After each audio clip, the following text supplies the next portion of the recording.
So welcome everyone. Thank you for coming this morning. Is there anybody, this is their first time here today? Oh, okay. So things may not be totally understandable what we're up to, but hopefully over time they will be.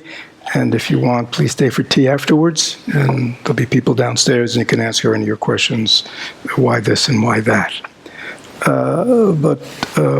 What we do on Sundays, and again, everyone knows that we do have now on Wednesday nights an evening just devoted to both meditational practices, but all relating just simply to, not simply, it's quite profound, but to the path of mindful living and emotional healing. So that's every Wednesday night.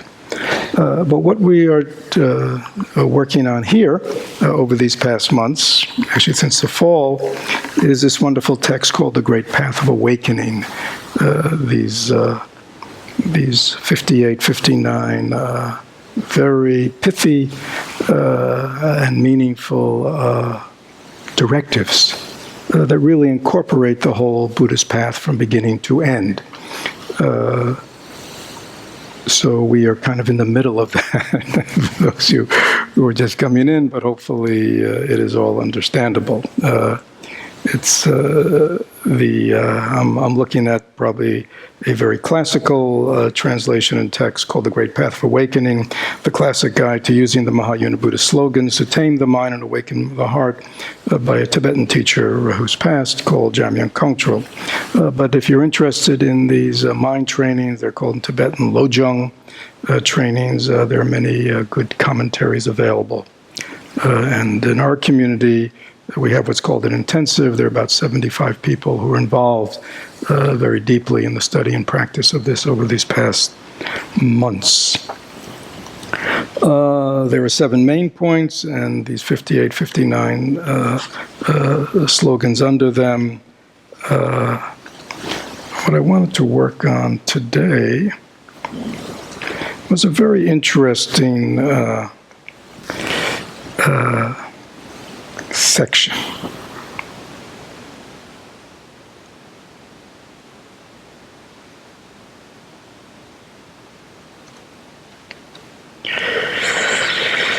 So we've looked at what's called ultimate bodhicitta, how to view the mind and the nature of reality from its deepest. We've looked at relative bodhicitta, which are all these wondrous practices of loving kindness and compassion, how to really live a happy life, many ways to go about that, and another key section which is all about taking adversity as the path of awakening, which is a very profound teaching of these slogans, not to see adversity as adversity, but to see it as a possibility for transformation, and telling you exactly how to do this. But this next training, which has some points under it, is a very interesting one. It's called The Extent of Proficiency in Mind Training. And whether you are a Buddhist or a non-Buddhist, a believer or a non-believer of any tradition or non-tradition, is there such a thing as proficiency? Or is this just something I do? Right? And it's interesting because we know that in other areas of our life, if we're learning something, the expectation is that we will be developing some competency in what we're learning, right? If we're training in a profession, there's an expectation that there'll be some standards of competency, some criteria of competency that I'm kind of getting it and developing some skill in this area, right? Whether I'm a musician or a craft or really anything one's doing, cooking, if you think about it, there has to be some criteria that I'm becoming proficient, right? If my meals still taste terrible,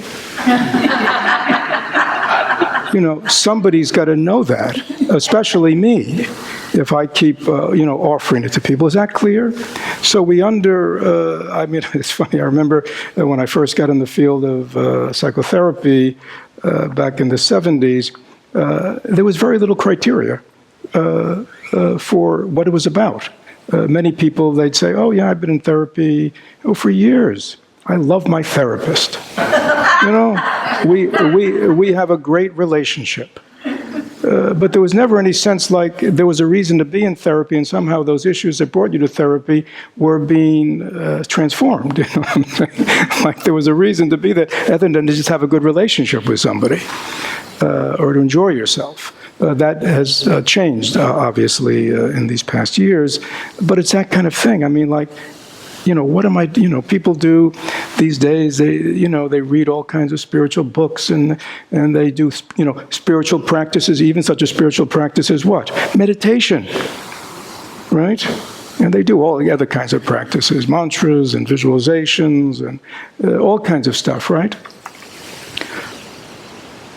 But do I judge myself in terms of my proficiency is how I'm doing in those practices, right? Like, is my concentration better? Is my mindfulness better?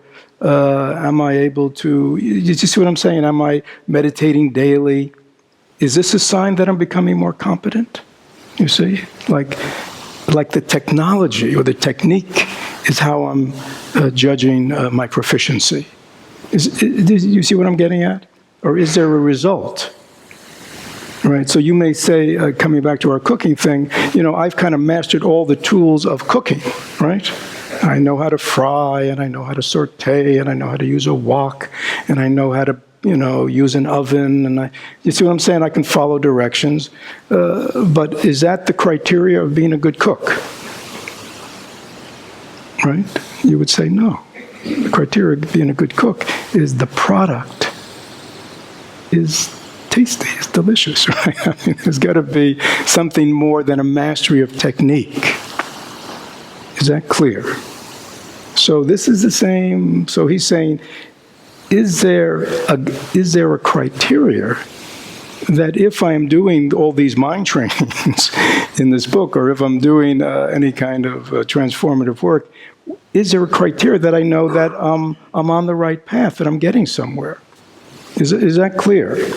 Other than I've just, mastered the technique. So, the first training says, all Dharma, which is, we could say, all spiritual practices, has a single purpose. And he says, this is Jamyang Kangchul commentary on that. He says, since the purpose of all Dharma both is simply to tame ego clinging, as you practice Dharma or work at mind training, ego clinging should decrease. If your efforts do not counteract ego clinging, your practice is meaningless. Since this is the one criterion that determines whether Dharma practice is effective or not, it is said to be the yardstick by which a Dharma person is measured. Okay? So for those things, people say, well, they read some Zen or they read something. Well, isn't just everything, just sitting, right? Isn't that the criteria, right? Just sitting in stillness, sitting without moving, sitting for hours, right? And if you've been around Zen people, they know how to sit for hours. Is that the criteria? I can say that because I've been a Zen person and I'm a Zen person. And know, so I'm speaking from experience. So, is that the criteria?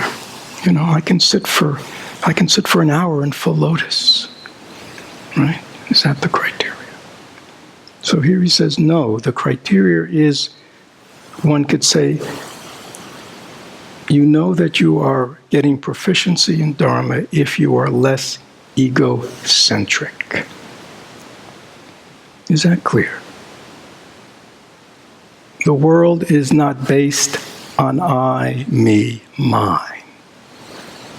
I do not enter all my experiences, all my relations, only concerned about myself.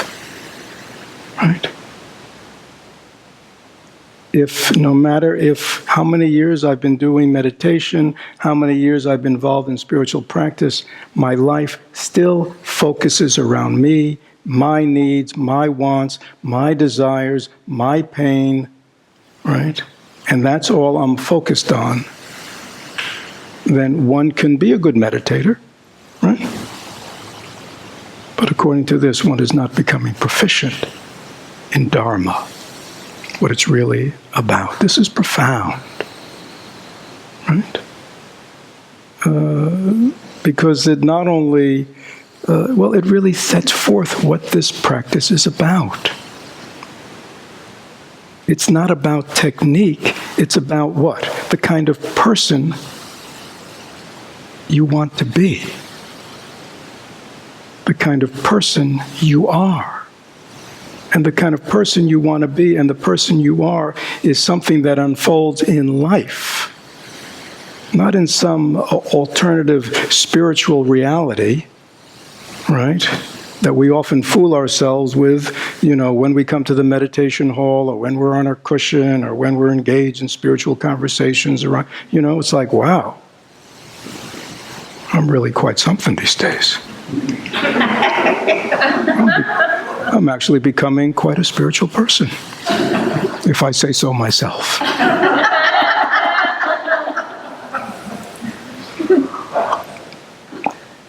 Is that clear? It's about something very else. It's through I am somebody who obviously, we have a meditation hall we're meeting in. Obviously, meditation is key. Mindfulness is key. Practice is key. But there has to be some way that we can evaluate, what are the results? And the results are not here. The results are there in our life. Is that clear? What kind of person am I becoming? Right? Is the world less centered about me? Or the other way of saying it, am I more open to the world, to other people? Right? Do I at least care as much about the unhappiness, the suffering of others as I do about my own? Am I at least cognizant of the needs and the wants of others, especially people in my life, as I am of my own? Right? So if I'm still just focused on me, and in all my relationships my focus is on me, then I am, according to these standards, I am not becoming a person of Dharma. I am not somebody who's really, I may say I'm walking a spiritual path, but I'm really not. What's really happening, unfortunately, is myself, my ego, is walking a spiritual path. Is that clear? That's what's going on for many people. Right? And my ego, myself, has just taken on a new Dharma identity. But in truth, from the way I'm living my life from inside, I'm still running it on the old criteria. Right. So now we have a wonderful mirror, right, to look at ourselves.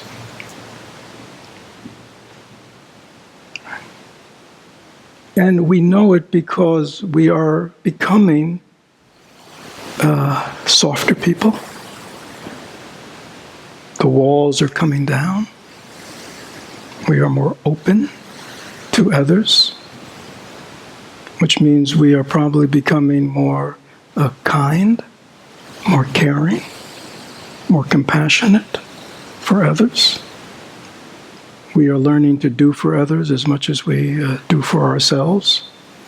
We're no longer focused on what everybody's doing for me, but I'm more focused on what I'm doing for others. Do you see? It's beginning to turn.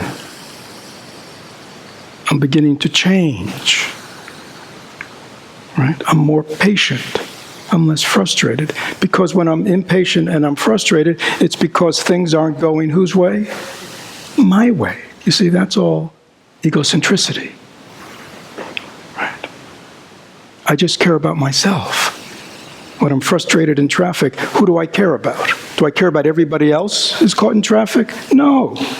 I just care about myself and where I got to get to. Right?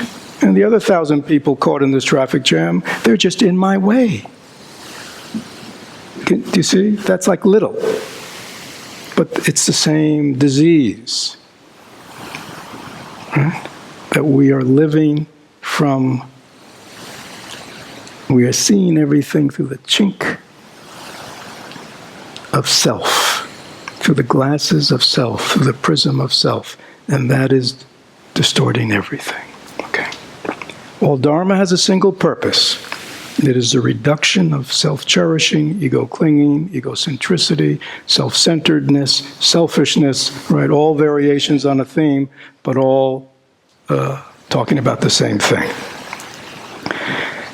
So that's the first criteria that we are developing. Now again, this is not black and white, right? There's not like selfishness, selflessness, right? I mean, we could say on the continuum, it's a continuum. And there are people over here who are totally self-centered. What do we call those people?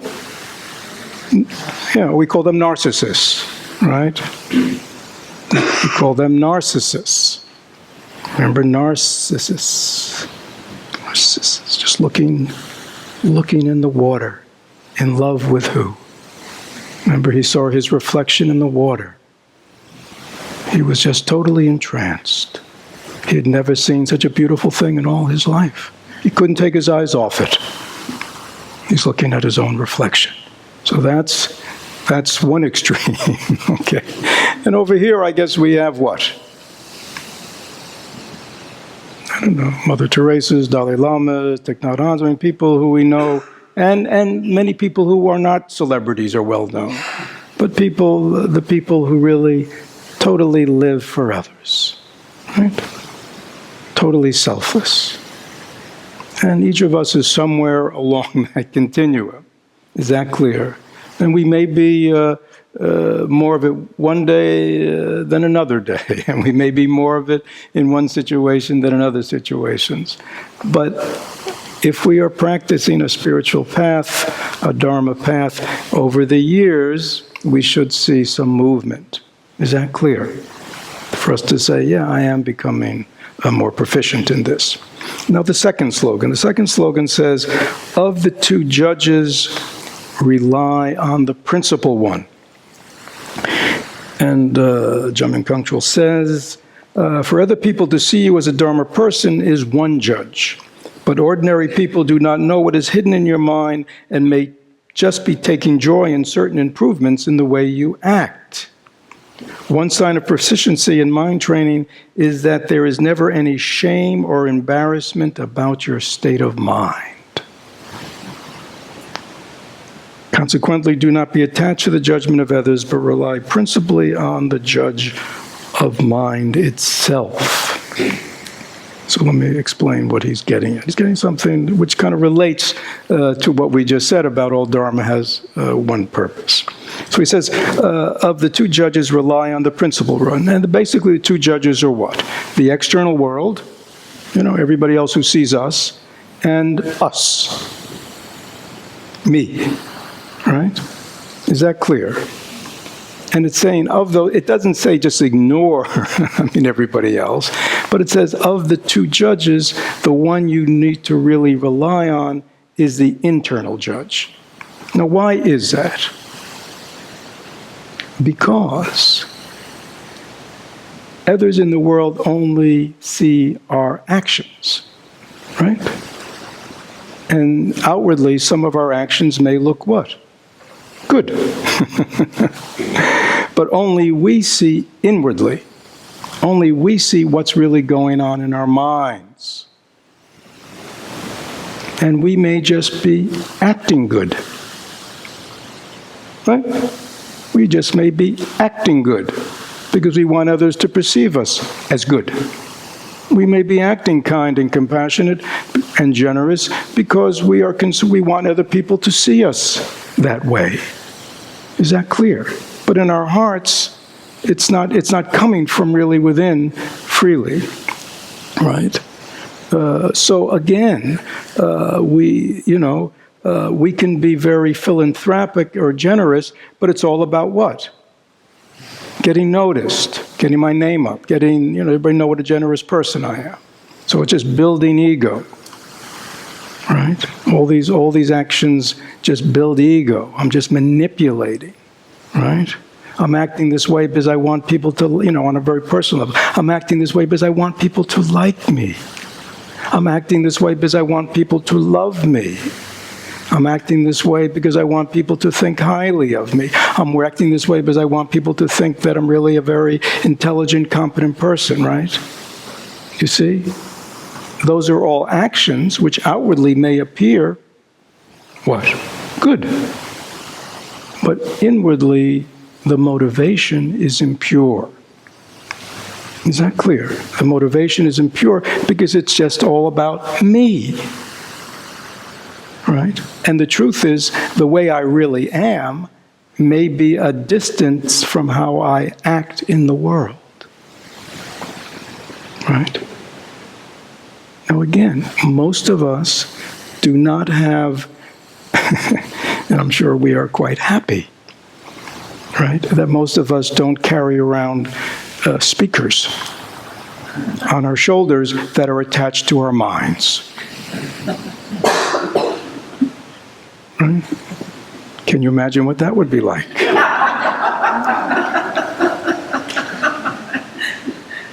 We laugh, but why is that?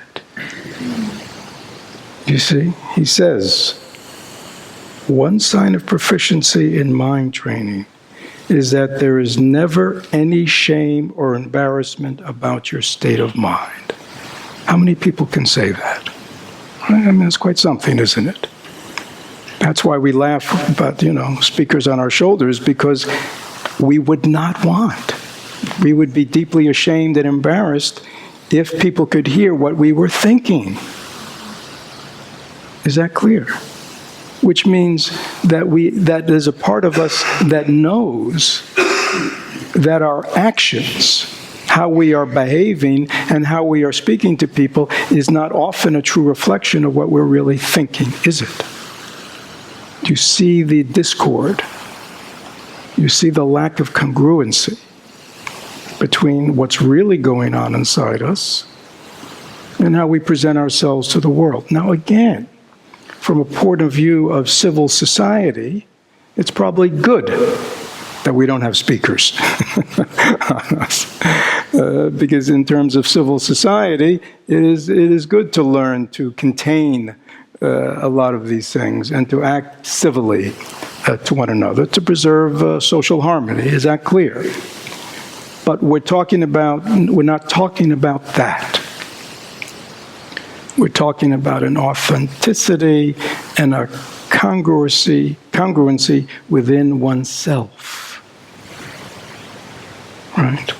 That again, we know the purpose, the proficiency of Dharma practice is not based on how others perceive us.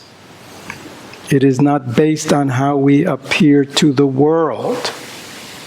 The most important judge is ourselves, because only we, since we don't have speakers, only we, means each one of us, know what's going on in our minds. Is that clear? We're the only one who knows that. Nobody else can really see that.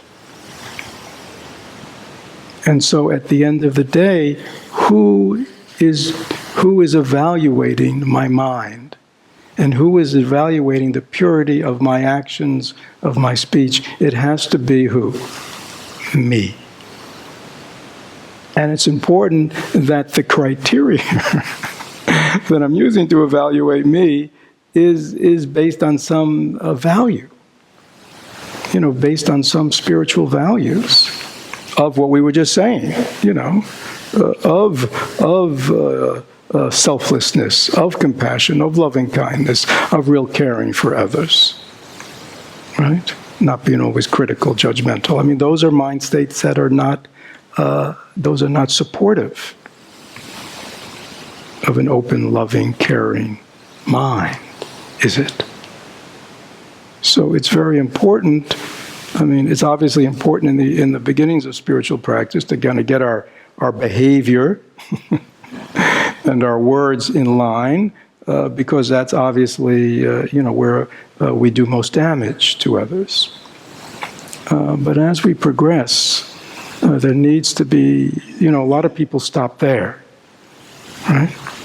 A lot of what passes in this world for religious practice and spiritual practice stops there, right? We kind of gut it down.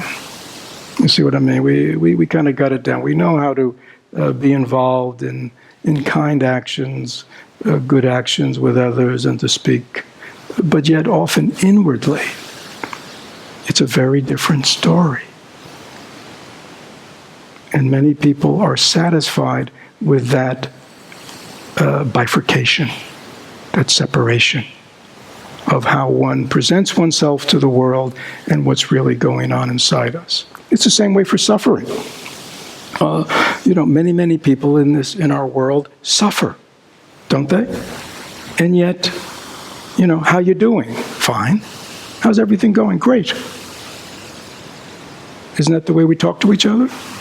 Yeah. Because there's this unwillingness to be honest about what's really going on. Right? And that's like, in a certain way, that's sort of like, in our culture, the elephant in the living room, right? Nobody wants to talk about it. Everything's fine, everything's great. Oh, everybody's well. All is good. Thank you for asking. How's everything with you? Great. Right?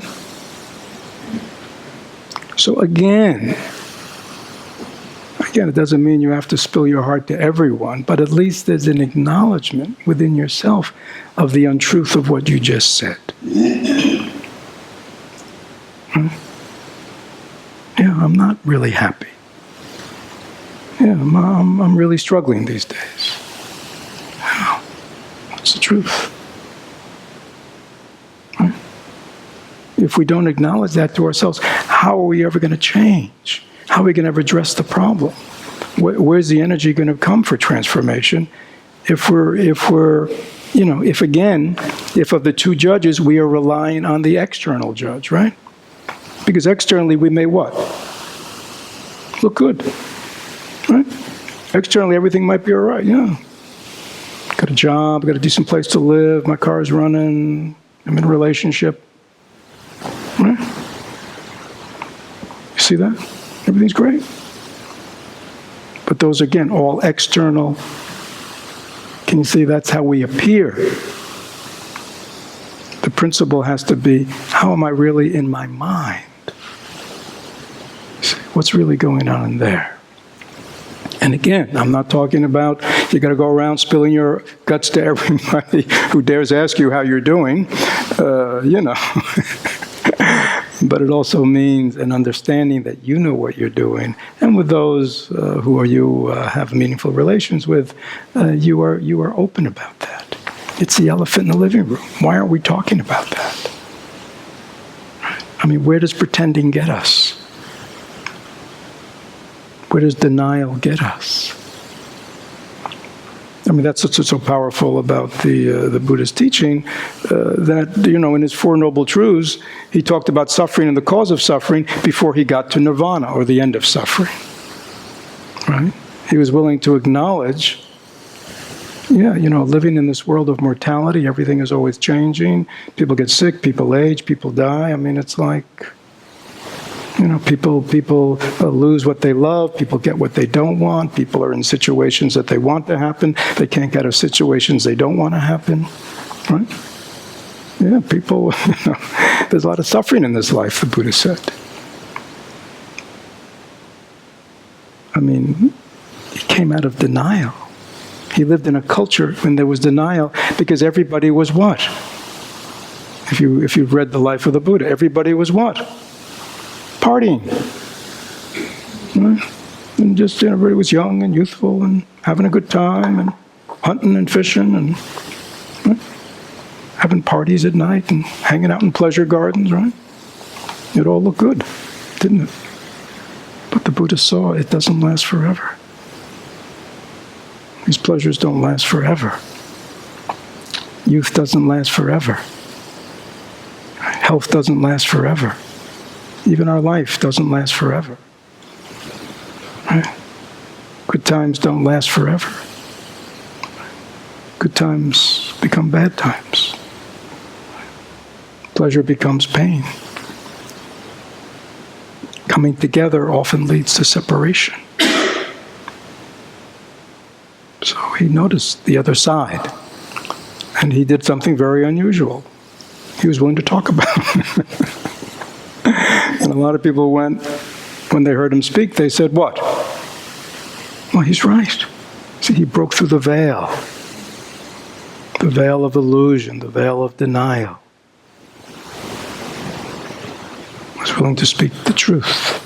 Why was that? Because of the two judges, who was he relying on? His own experience, his own mind.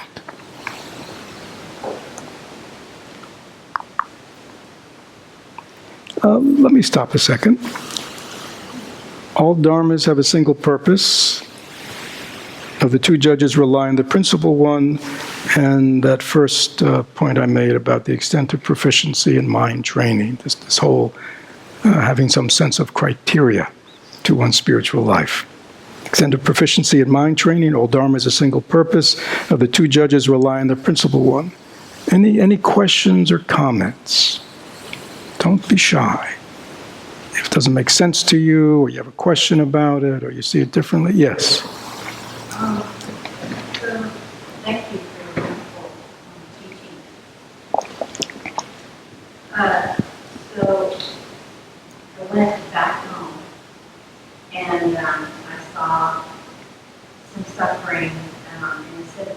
Mm-hmm. Suffering. Mm-hmm. And through my practice, was able to let go of the ego clinging to control outcomes. And release that, let that go.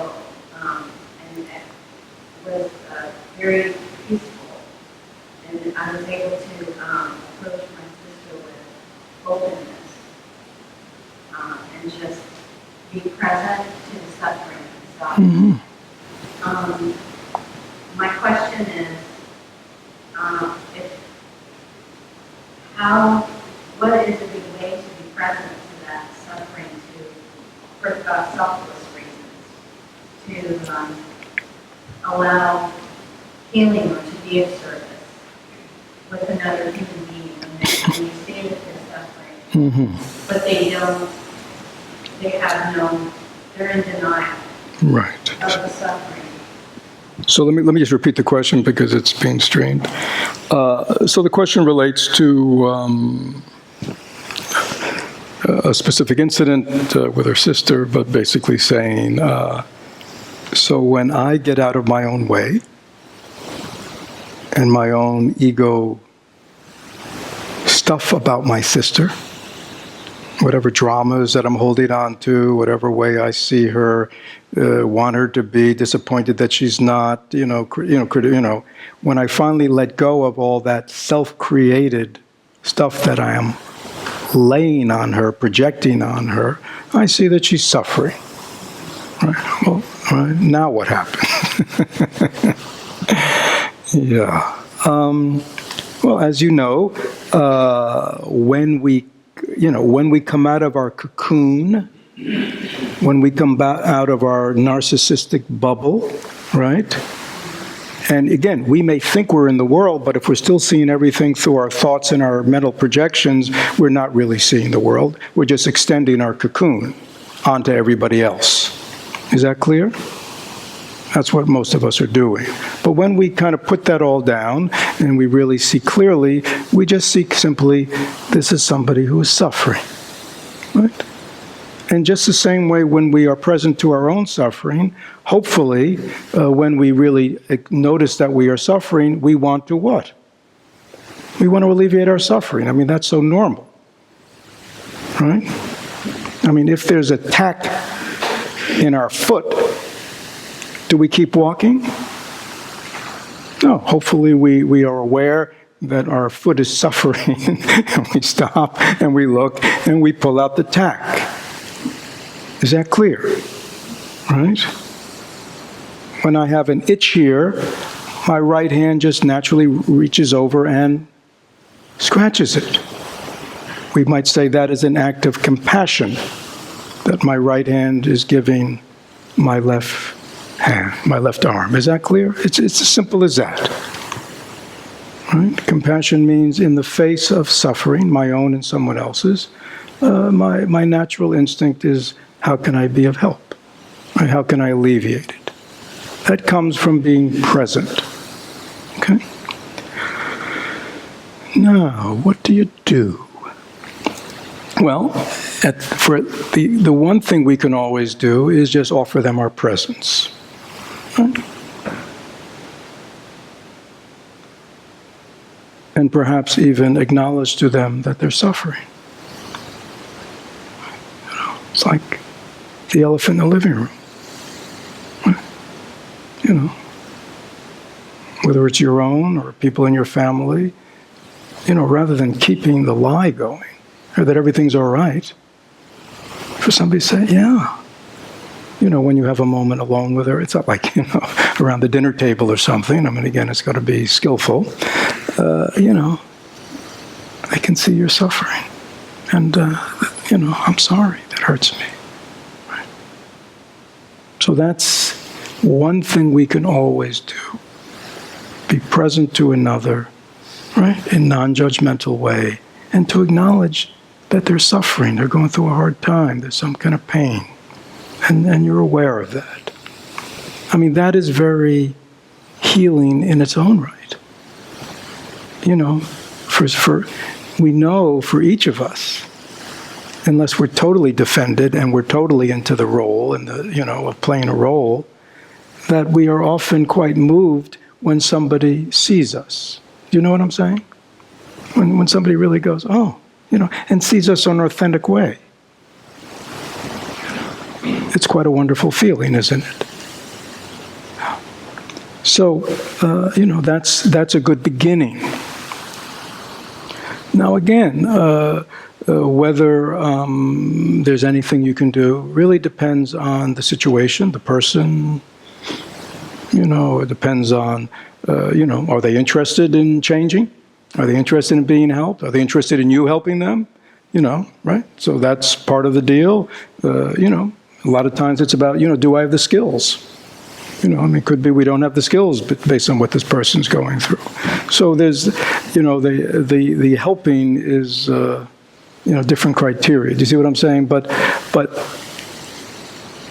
you know, at the very least, we can offer them our presence and our acknowledgement that they are suffering. Okay? Now, you know, for those who have been here a while, and those of you in the intensive, there is this wonderful practice of exchange. What's called the tonglen, the giving and the taking, which is this meditative practice where you actually breathe in the suffering of another person and breathe out all the qualities that they need to end their suffering, which is a very powerful personal way that we don't feel necessarily, even if there's nothing we can do. Actually, in our minds, we can always connect with their suffering, take it in, and in our minds give. Like, your sister needs what? What would your sister need? I mean, I don't know what her suffering is, but if I mean, what would remediate her suffering? She would need what? She needs support. She needs to be present. Okay. She doesn't have a lot of confidence in herself? Okay, so she needs confidence in herself. What else does she need? Think about all the reasons she's suffering, what are the opposites of that? So she suffers because she has no confidence in herself. What else does she lack? Patience. Yeah, so you'd give her, if you find in yourself patience, you find that in yourself, you'd find confidence in yourself, you'd find patience, and you'd imagine that you're giving them to her. And there are perhaps other things. And so in the exchange, you're taking on her, you know, chronic self-doubt and lack of confidence in herself. You're taking on her impatience and you're giving her yours. Here, take it. Right? It's like being generous, right? It's like, you know, we think of generosity as like money, you know, giving. I mean, generosity, giving money, is when there's a financial need, right? So we're generous by giving money because there's a financial need. But here it's a more personal, it's a more emotional need. So we have to have that same way, right, that we give, right? Because we have other resources than money.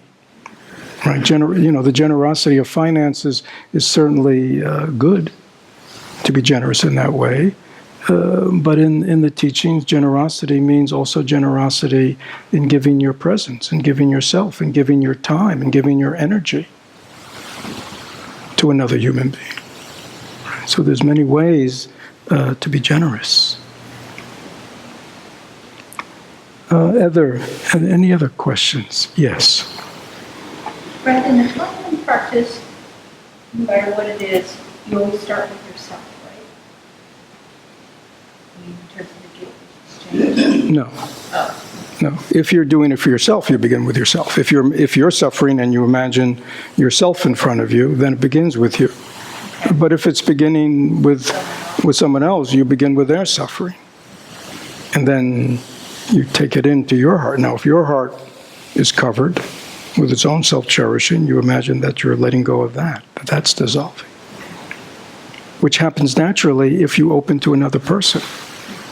So it's an alchemical process. Any other questions? Yes. Is it a little warm in here? Yes. Why don't we lower the AC? Yes. I think I have a lot of fear. Mm-hmm. I feel like that I'm driven by like so many criteria.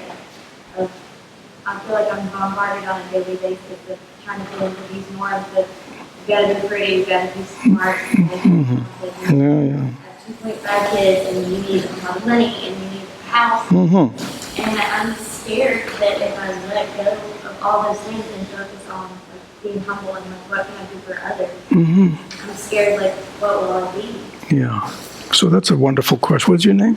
I'm Jessica. Hey, Jessica. So that's a wonderful question. So Jessica says, I notice now that I'm present to myself, wow, I'm just fearful all the time, or a lot of the time, and I'm really overwhelmed with, that to be happy, I need to, be pretty and be successful and have 2.5. How many kids? 2.5 these days. That could be a little high for these days. But I got to be all these things. So if I asked you, Jessica, is everybody who is pretty and has 2.5 kids and has a good job, are they all happy? No. Okay. So again, to have any goals or objectives for your life, that's fine, right? But to see those goals and objectives as your path to happiness, that's totally distorted, right? Because based on that, the more you have, the happier you'd be. But we know that's not true, right? Like, how do you let go? Wow. You practice, right? That's what this is all about, right? You wake up one day and you acknowledge that all that hard work you're doing is just getting you stressed out and anxious, and it's not producing happiness, right? That's like the Buddha. That's where he began. You begin by willing to acknowledge that actually it may be contributing to my unhappiness. Well, that's interesting, right? Not only is it not delivering happiness, well-being, peace of mind, but actually that process of wanting more and needing more and feeling that I can only be worthy if I get more, blah, blah, blah, is only making me more miserable. Okay? So that's the beginning, right? That's called coming out of denial, right? And being honest and listening to what we were just talking about, the primary, right? You've always listened to the one outside, and you haven't listened to the primary. Now you're listening to the primary, and you hear she's got a very different message for you than that one. Okay? Now, it's a matter of, what can you do? And again, it's not about You have to, not having a job or not having a family. I mean, if if that's your path in life, that's wonderful. Do you see what I'm saying? It's not about that. Or if it's not about that. Really, the real issue is, that Thich Nhat Hanh says, practice is about learning to be happy in the present moment. Right? He doesn't say learning to be happy if you're pretty and have a good job and have 2.5 kids. You see, it's about, have I learned within my own mind and heart how to cultivate happiness, peace of mind, well-being as an internal, as an internal condition. That's not based on an external situation. Because what you just said is, that just getting all those things will not produce what you want, will it? So again, it doesn't mean one doesn't, in life go after things if one wants to, but one doesn't go after them with that sense of desperation. Right? Like somehow, if I don't get that, it's the end of the world or my life's ruined. Because we know, as many people who have all those things, their life is ruined. Isn't that the truth? Yeah, so we have to be wise, right? And not be fooled. Right? There are a lot of forces in our society that are trying to fool us. Right? Be part of the Pepsi generation and everything will be what? Happy. Just good times come in a can. And then you get a little older, good times comes in, an alcoholic beverage, right? Right? You drive down 275, you see all those big ads, right? Good times, all about drinking. Right? Is that true? That's what they're selling. And they're selling it all over the place, right, aren't they? Yeah. This will make you happy. This will make you happy. This will make you happy.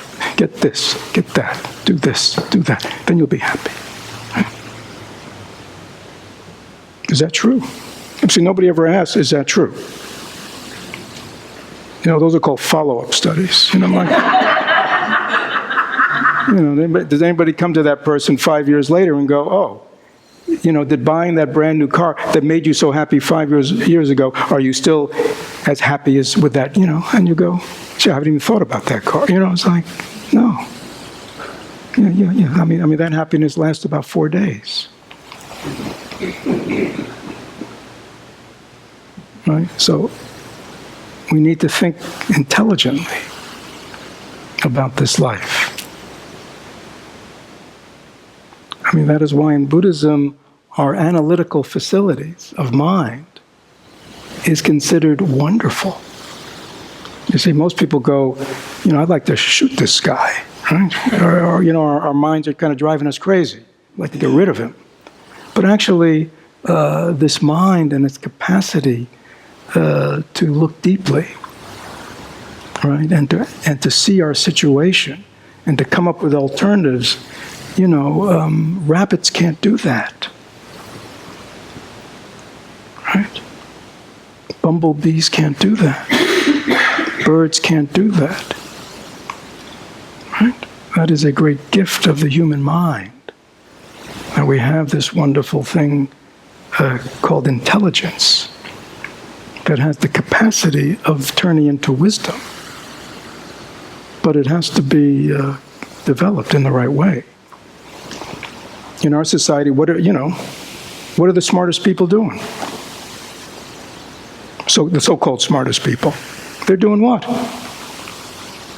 Finding new ways to make money. Isn't that right? I mean, that's what our society's about, right? Let's get the most intelligent people and let's put them in the pursuit of making more money. As if what? As if all the money we've made already isn't enough, right? I mean, why isn't all the money we've made enough to produce happiness?